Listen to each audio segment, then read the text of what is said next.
America is often described as the richest and most powerful nation in human history. Its military reach spans the globe, its economy shapes international markets, and its culture influences billions of people. But what makes America's story truly remarkable is that its rise to the top was never inevitable.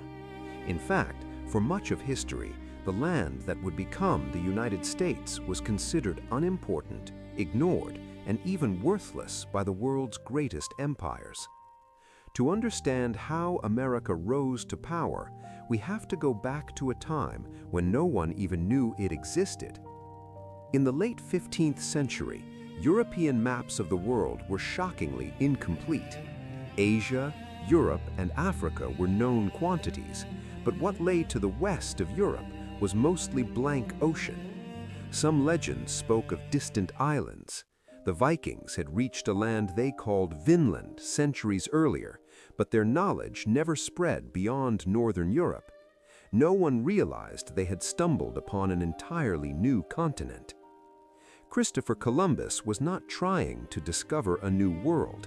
He believed the Earth was smaller than it actually was, and that by sailing west from Europe, he could reach Asia faster than by going around Africa.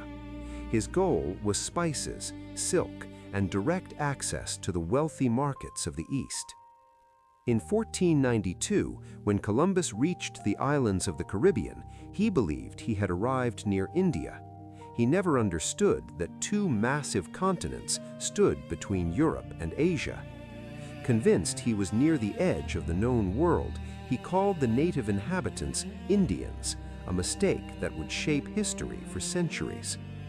Columbus did not find the spices he was promised, but he did find gold, or at least enough to excite the Spanish crown. He returned to Spain with stories of wealth, fertile lands, and people who could be converted to Christianity. For Spain, this was more than enough. At nearly the same time, Portugal had succeeded where Columbus failed. Portuguese sailors discovered a sea route to Asia by sailing around the southern tip of Africa. This sparked competition between the two rising maritime powers.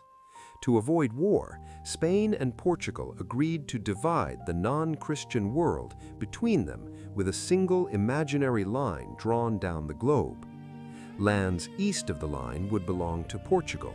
Lands west of it would belong to Spain. This agreement shaped the fate of the Americas. Portugal focused on Asia and global trade. Spain focused on